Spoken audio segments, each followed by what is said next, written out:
children, welcome back to today's music class. I am Bhagyashri Chavan, your music teacher. Let's start today's music class. As usual, with prayer. Ready? Sit straight, close your eyes, join your hands. Start with Vakratunda Mahakaya and then Gurur Brahma, Gurur Vishnu. Ready? First, match your voice in this note. Like this.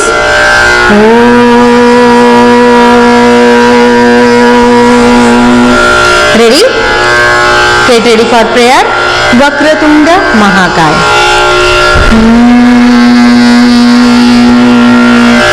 Vakratunda Mahakaya Suryakoti Samaprabha Nirvignam Kurume Deva Sarvakaryeshu Sarvada Gurur Brahma Gurur Vishnu Gurur Devo Maheshwaraha Gurur Sakshat Parabrahma Tasmai Shri Guruve Namaha. Om Shanti Shanti Shanti. Slowly open your eyes. Do palming. Very good. तो children last period में हमने राग भूप complete किया था, तो इस period में राग भूप ही हम सीखने वाले हैं और गाने वाले हैं, राग भूप ही कंप्लीट करने वाले हैं, क्योंकि अभी जस्ट हमने राग भूप सीखा है। अब हमें उसके आगे राग भूप को समझना है। राग भूप के जो मैंने आपको सरगम गीत सिखाए हैं या चीज बंदिश सिखाई है, उसको फिर से प्रैक्टिस करनी है। जितना ज्यादा हम प्रैक्टिस करेंगे उतना ही वो राग जो है और उसके जो सुर है, नोट्स है, वो हमें अच्छे से समझ में आएंगे। इसलिए आज भी हम राग भूप ही लेने वाले हैं, राग भूप की प्रैक्टिस करने वाले हैं। क्लासिकल म्यूजिक में रियाज एक प्रकार आपने सुना होगा, रियाज करना चाहिए। रियाज करना चाहिए मतलब क्या करना चाहिए?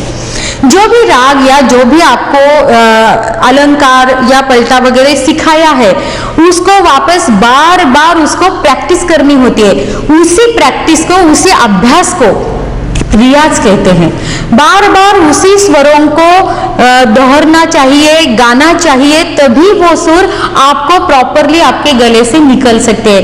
और इस वजह से आपका जो गला तैयार होना चाहिए, ये जो कंसेप्ट है, ये आपको प्रॉपरली समझ में आएगा और आप अच्छे से और ज्यादा अच्छे से वो नोट्स को, उस नोट्स को या उस राग को या उस बंदिश को अच्छे से गा सकते हो। इसलिए आज हम फिर से राग भूप, पूरा राग भूप का रिवीजन लेने वाले हैं। देखो, इंडियन क्लासिकल म्यूजिक, आज हम राग भूप का रिवीजन लेने वाले हैं। राग भूप फिर से एक बार उसकी इंफॉर्मेशन। राग भूप, भूपाली ऑल्सो नोन एज भूप, भूप को भूपाली भी कहते हैं, इज ए हिंदुस्तानी क्लासिकल राग। ये क्या है? हिंदुस्तानी क्लासिकल राग है। It is a pentatonic scale, use 5 notes in ascending and descending scale. मतलब आरोह में कितने सुर आते हैं? 5, और अवरोह में 5। ऐसे कितने सुर आते हैं? राग भूप में 5 सुर आते हैं। Most of the songs in this raga are based on भक्ति रस।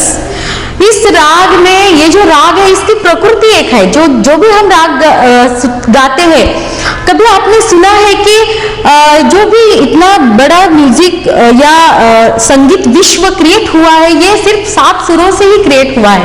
तो कभी आपने सोचा है कि 7 सुर में से इतना संगीत का विश्व कैसे क्रिएट हुआ होगा? तो यही जो राग है, यही जो सुर है, इन्हीं से ही संगीत क्रिएट होता है। लेकिन इनका हर एक राग का एक प्रकृति होती है, एक स्वभाव होता है। जैसा हर एक इंसान का नेचर होता है, वैसे ही हर एक राग का नेचर होता है। सेम ये जो राग हमने सीखा है, ये राग फर्स्ट इंडियन क्लासिकल म्यूजिक में, ये उत्तर हिंदुस्तानी क्लासिकल म्यूजिक में ये फर्स्ट राग है। पहले बार ये राग सिखाया था। जब भी कोई स्टूडेंट क्लासिकल म्यूजिक सीखता है तो उसको फर्स्ट जो राग सिखाया जाता है वो भूप या भूपाली होता है। ये जो राग होता है ये सुबह में गाया जाता है मोस्टली, और इसमें जो गीत बनते हैं वो भक्ति रस, जो भगवान पर रचनाएं होती है उन पर ये गीत बनते हैं, भगवान के लिए होता है इसमें ज्यादा तो मराठी में एक है भूपाली, घन श्याम सुंदरा अरुणोदय झाला, कभी आपने सुना होगा या पहले गाते थे ये गीत, या सुबह के जात्यावरच्या ओव्या, ऐसे मराठी में भी सुबह में औरतें उठकर ये गीत गाते थे। ये सभी राग भूप में ही बंधे होते थे। तो देखो सिंस स्क्रीन पर देखो, सिंस इट यूज 5 नोट्स, इस राग में कितने नोट्स होते हैं? 5 नोट्स होते हैं। लास्ट पीरियड में इसके पहले हमने सीखा था, देखो इसके इंफॉर्मेशन। राग भूप का एक थाट होता है। हिंदुस्तानी क्लासिकल म्यूजिक में 10 थाटों की निर्मित हुई। भातखंडे जी ने 10 थाटों की निर्मित की है। उन 10 थाट में कल्याण थाट एक थाट है, इसका आपको आगे अभ्यास आने वाला है।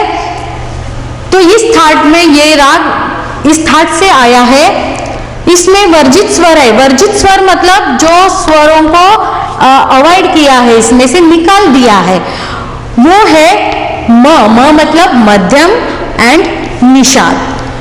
आरोह देखो इसका, सारे सारे गा प ध सा ध प ग रे सा। कितने नोट्स है? सा कॉमन है। सा कैसे कॉमन है ये मैंने आपको बताया है कि हारमोनियम में कितने सप्तक बने हैं? 3 सप्तक। और ये जो सा है, फर्स्ट सा है वो मध्य सप्तक का सा है, और जो लास्ट का सा है वो कौन सा है? तार सप्तक का है। तो तार सप्तक के सा को दिखाना होता है तो उस पर क्या किया है करते हैं, उस पर एक बिंदु दिया जाता है, डॉट दिया जाता है। अवरोह देखो, सा ध प ग रे सा। तो यही राग आज हमें फिर से प्रैक्टिस करनी है, फिर से एक बार इसकी रिवीजन लेना है। इस राग में मैंने आपको बंदिश सिखाई है, लक छवि सावरिया। ये बंदिश है त्रिताल में बंदिश। बंदिश का मतलब कि जो ताल और सुर और राग के सुरों के साथ जो बंदिस्त किया जाता है, जो बांध दिया जाता है, उसको बंदिश कहते हैं। लख छवि सावरिया, ये जो बंदिश होते हैं ये सभी कृष्ण लीलाओं पर आधारित होते हैं। लख छवि सावरिया की मोरी मती भई बावर ये दैया। अब इसको ताल त्रिताल में बंदिस्त किया गया है। ताल त्रिताल आप सबको मैंने सिखाया है, फिर से एक बार देखो। ताल त्रिताल 16 बीट्स का होता है। उसके बोल है धा धिन धिन धा, धा धिन धिन धा, धा तिन तिन ता, ता धिन धिन धा। रेडी? तो पहले बंदिश गाएंगे हम ताल के साथ। मैं आपको ताल के साथ सिखाने वाली हूँ। आज मैं हारमोनियम के साथ नहीं सिखाऊंगी, क्योंकि अगर मैं हारमोनियम बजाऊंगी तो मैं ताल नहीं दे सकती, इसलिए ताल के साथ इसको गाना है। तो मैंने आपको तानपुरा ये ड्रॉइड आपको इससे पहले बताया था, उसी पर हम राग भूप आज गाने वाले हैं। सबसे पहले आरोह अवरोह गाएंगे।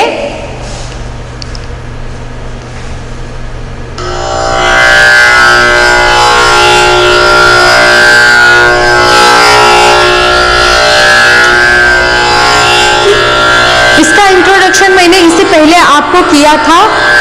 अगर किसी के पास हारमोनियम नहीं है तो वो इस ऐप का यूज कर सकते हैं और इसमें आप जो भी म्यूजिक है वो सीख सकते हैं। आज मैं आपको इसी पर सिखाऊंगी, क्योंकि आज मैं आपके साथ ताल देकर इस बंदिश को गाने वाली हूँ। तो इसी में आपको कैसे गाना है ये भी मैंने आपको सिखाया है, लेकिन फिर से एक बार ये जो सुर लग रहा है सा, इसमें आपकी आवाज मैच करनी है। ओ, इस तरह से मैंने सिखाया था। सा, पहले इसको ध्यान से सुनना है।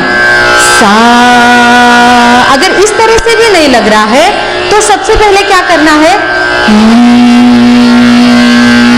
मैच करने की कोशिश कर रही है हमिंग के साथ। हाँ, अब मैच हुआ है तो सा, ट्राई करो। सा,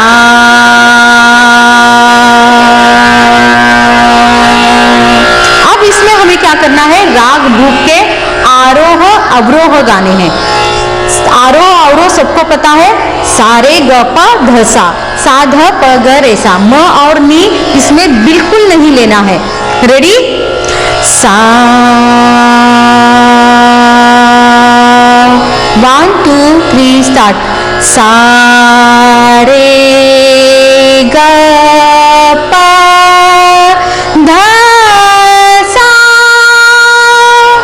सा ध प ग रे सा। फिर से एक बार। सा रे ग प ध सा, सा ध प ग रे सा। अभी इसको हम क्या करने वाले, आकार में भी गाने की कोशिश करने वाले। इसी नोट्स को आकार में गाना है।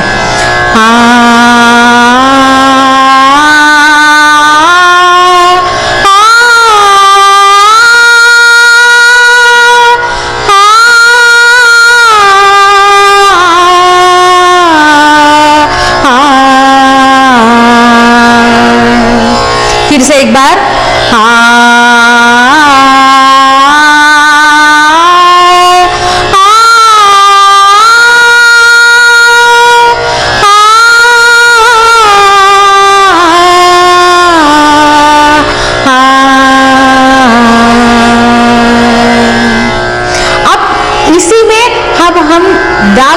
भूप का बंदिश गाने वाले हैं लखा छवि सावरिया की।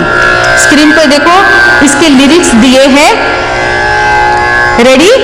ताल त्रिताल। फर्स्ट ताल त्रिताल की प्रैक्टिस करो। धा धिन धिन धा, धा धिन धिन धा, ता तिन तिन ता, ता धिन धिन धा। रेडी? अब ये जो लख छवि है कहां से स्टार्ट होता है? काल से। काल मतलब 9 बीट पे जो आता है, धा धिन धिन धा, धा धिन धिन धा। जो धातिन आता है, धातिन, यहां से ये गीत स्टार्ट होता है। तो कहां से? खाली से। खाली मतलब जो हाथ बाहर हम दिखाते हैं वहां से स्टार्ट होता है। रेडी? 1 2 3 स्टार्ट। लख छवि सावरिया की, लख छवि सावरिया की, मोरी मती भई बावरिए दैया, मोरी मती भई बावरिए दैया, लख छवि सावरिया की, मोर मुकुट पीतांबर सोहे, मोर मुकुट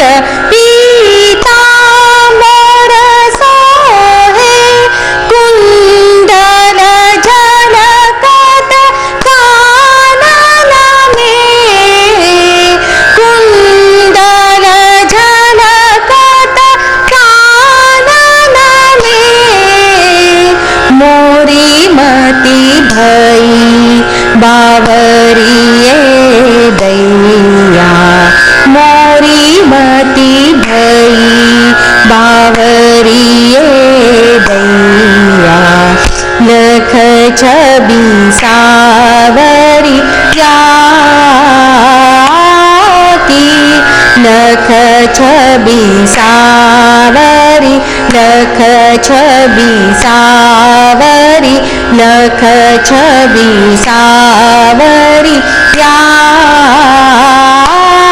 की। इस तरह से ये जो बंदिश है ये कंप्लीट होती है।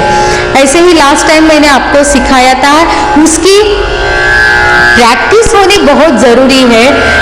इंडियन क्लासिकल म्यूजिक में ये जो राग या बंदिश सिखाए जाते हैं, इनको बार बार गाना होता है, तभी जाके ये आपको प्रॉपरली आ सकता है। इसके लिए इसकी 2-3 बार हम आज प्रैक्टिस करने वाले यही बंदिश लख छवि सावरिया। फिर से एक बार मेरे साथ आपको ताल के साथ इसकी प्रैक्टिस करनी है, जब तक आपको प्रॉपरली ये गीत नहीं आता। रेडी? मेरे साथ ताल के साथ। आई होप कि ये जो बंदिश है आपको प्रॉपरली लर्न हुआ होगा।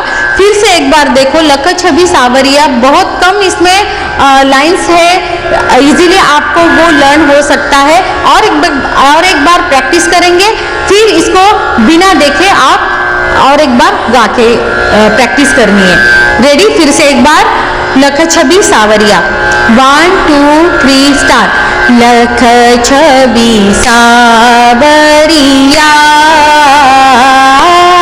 की, लख छवि सावरिया की, मोरी मति भई बावरिए दैया, मोरी मति भई बावरिए दैया, लख छवि सावरिया की, मोर मुकुट पीतांबर सोहे, मोर मुकुट पीतांबर सोहे, कुंडल झलकत कानन में, कुंडल झलकत कानन में, मोरी मति भई बावरिए दैया, मोरी मति भई बावरिए दैया, लख छवि सावरिया की, लख छवि सावरी, लख छवि सावरी, लख छवि सावरिया की। अब हम क्या करने वाले हैं कि अब ये मुझे लगता है आपको लर्न हुआ होगा, तो अब मेरे साथ इसको गाना है, बिना देखे इसको मेरे साथ गाना है। जैसे मैं ताल देती हूँ वैसे ही ताल देकर आपको फिर से एक बार इसकी 2 बार, मैं तो कहूँगी 2-3 बार इसकी हम प्रैक्टिस करेंगे। जब तक ये प्रॉपरली बाय हार्ट लर्न नहीं हो जाता, तब तक इसकी हम प्रैक्टिस करने वाले हैं। क्योंकि जो बड़े संगीतकार या बड़े गायक लोग हैं, इनका कहना है कि जितना हम फर्स्ट जो राग है उसकी जितनी हम प्रैक्टिस करेंगे, तो उतना आगे जाके जो बाकी के राग हम सीखने वाले हो वो सीखना इजी हो जाता है। कहते हैं कि एक साधे तो अनेक सज जाता है, मतलब एक में अगर आप परफेक्ट हो जाते हो तो बाकी का जो है वो ऑटोमेटिकली या इजीली आपको आ सकता है। इसलिए जो भी फाउंडेशन है, क्यों फाउंडेशन को इतना इम्पोर्टेंस दिया जाता है? क्योंकि फाउंडेशन अगर मजबूत होता है तो ही इमारत, उसकी जो बिल्डिंग है वो जो बिल्डिंग मजबूत बन जाती है। यही कंसेप्ट इसमें भी है कि अगर ये जो राग है, ये राग आप प्रॉपरली करते हो या प्रॉपरली इसकी प्रैक्टिस करते हो या इसको समझते हो, तो ही आगे जो राग आपको सीखने के लिए आने वाले हैं वो आपको इजीली आ सकता है। इसलिए ये जो फाउंडेशन है, ये फाउंडेशन प्रॉपरली मजबूत करना जरूरी है और इसी के लिए इसकी प्रैक्टिस होनी बहुत जरूरी है। जब तक आप इसको बार बार नहीं गाते, तब तक ये जो राग है ये आपको प्रॉपरली समझ में नहीं आएगा। इसके जो नोट्स है, स्वर है, वो प्रॉपरली आपके गले से नहीं निकल सकते। जितना आप प्रैक्टिस करोगे उतना उसमें सॉफ्टनेस आएगा। और जो मैंने इसका नेचर बताया है, स्वभाव, इस राग का जो नेचर है वो गंभीर और भक्ति रसपूर्ण है, भक्ति है इसमें, तो वो समझ में नहीं आएगा। जितनी बार हम उसको गाएंगे उतनी बार वो हमें धीरे धीरे पता चलता है। इसलिए अब हम 2-3 बार इसके फिर से एक बार प्रैक्टिस करेंगे। थोड़ा सा आपको बोर लगेगा, लेकिन अगर आपको प्रॉपरली म्यूजिक सीखना है तो ये आपको करना जरूरी है। इसलिए अब मेरे साथ, जैसा मैं आपको ताल दे के गाती हूँ वैसे ही मेरे साथ गाना है। रेडी? 1 2 3 स्टार्ट। लख छवि सावरिया की, लख छवि सावरिया की, मोरी मति भई बावरिए दैया, मोरी मति भई बावरिए दैया, लख छवि सावरिया की, मोर मुकुट पीतांबर सोहे, मोर मुकुट पीतांबर सोहे, कुंडल झलकत कानन में, कुंडल झलकत कानन में, मोरी मति भई बावरिए दैया, मोरी मति भई बावरिए दैया, लख छवि सावरिया की, लख छवि सावरी, लख छवि सावरी, लख छवि सावरिया की। इस तरह से ये पूरा बंदिश हमने प्रेजेंट किया है। ऐसे ही जब आप कहीं पे अगर कोई आपको कहता है कि क्या सीखा है, राग भूप सीखा है, तो उसकी बंदिश आपको गा के दिखा होता है। इस तरह से आपको इसको प्रेजेंट करना होता है। जो लास्ट का है उसको तिहाई, ये मैंने सिखाया है, तिहाई कैसे गाना है ये भी मैंने आपको सिखाया है। तो इस तरह से आपको प्रैक्टिस करनी है। फिर से एक बार और एक बार प्रैक्टिस करेंगे और फिर उसके बाद आगे जाएंगे। फिर से एक बार एक स्मॉल रेस्ट, फिर उसके बाद हम गाएंगे।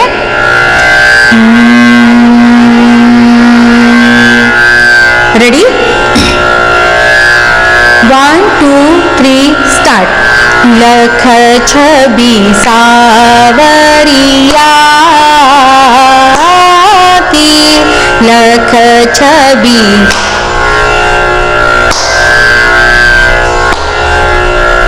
मोरी मति भई बावरिए दैया, मोरी मति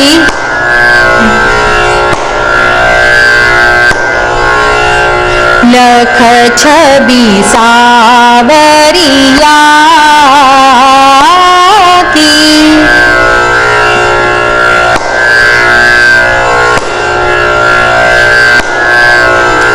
मोर मुकुट पीतांबर सोहे, मोर मुकुट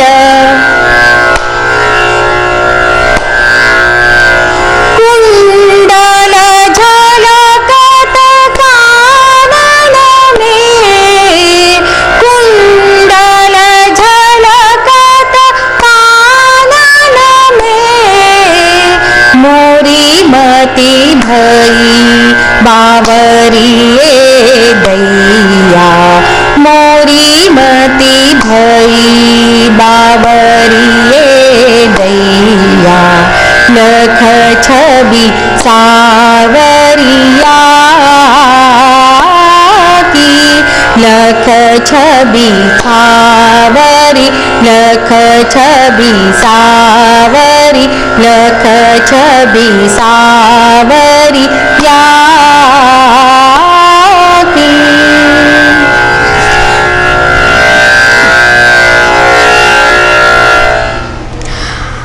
अब ये जो ताल हमने ताल देके ये जो बंदिश हमने गाई है, ये ताल देना किस लिए जरूरी है?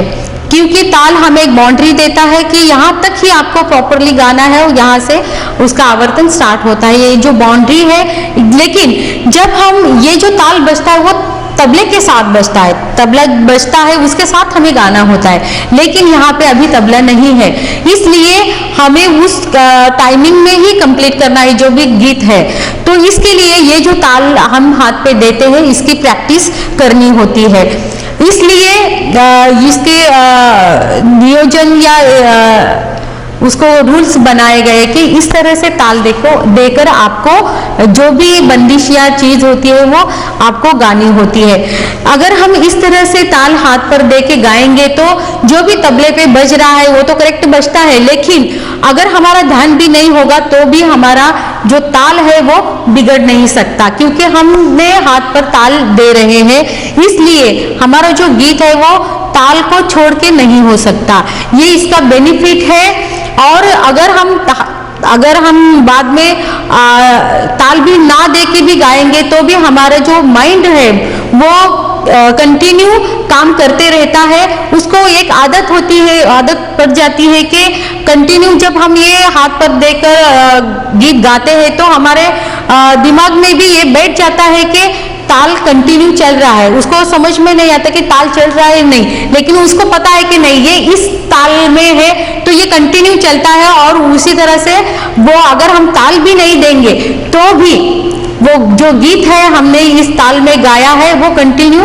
उसी ताल में प्रॉपरली आता है। इसलिए ये बार बार अगर हम प्रैक्टिस करते रहते हैं तो हमारे माइंड को, हमारे जो सबकॉन्शियस माइंड है ये काम करता है, ये इसको हैबिट हो जाती है कि नहीं ये ताल के साथ ऐसी प्रैक्टिस हुई है तो वो उसी तरह से वो उसको समझ के बिना गलती किए वो प्रॉपरली जो भी बंदिश है, जो भी राग है या जो भी गीत है वो हो जाता है, कंप्लीट हो जाता है। इस तरह से ये जो चीज है इसको बार बार, ये जो बंदिश है मैं क्यों कहती हूँ बार बार इसको दोहराना जरूरी है, क्योंकि कंटिन्यू अगर आप इसकी प्रैक्टिस करेंगे तो ही आप इसमें परफेक्ट, इसमें फिनिशिंग के साथ ये जो बंदिश है ये आप गा सकते हो। अगर और ये कभी भी जब भी आप अगर आप कंटिन्यू प्रैक्टिस करते हो या सीखते हो, जब आप बाद में कभी भी कहीं आपके जो बड़े हो जाओगे और बहुत दिन के बाद भी अगर ये आपने ये चीज भूल गए हो तो भी एक लाइन के बाद ये चीज पूरी आपको याद आएगी, इसलिए क्योंकि आपने अभी बहुत प्रैक्टिस की है इसकी। इसलिए म्यूजिक में या कोई भी ललित कला, फिर वो ड्राइंग हो, डांस हो या म्यूजिक हो, इसमें प्रैक्टिस की बहुत जरूरत होती है। जितना आप ज्यादा प्रैक्टिस करोगे उतना ही उसमें आप परफेक्ट हो जाओगे। Perfect practice makes man perfect, ये आपने सुना ही होगा। इस तरह से इसकी आपको डेली प्रैक्टिस करनी है। अगर आप भूल भी जाओगे तो भी ये YouTube पे ये जो लेसन है ये आपको अवेलेबल किया गया है, तो बाद में आप उसको देख सकते हो, फिर से ये आप इस पर प्रैक्टिस कर सकते हो। तो आज हम यहीं पे रुकते हैं। आई होप कि आप इसकी प्रैक्टिस डेली करोगे। तो नेक्स्ट पीरियड में मैं आपको एक बॉलीवुड सॉन्ग सिखाने वाली हूँ, लेकिन पेट्रियोटिक सॉन्ग है वो। तो मिलते हैं नेक्स्ट पीरियड में।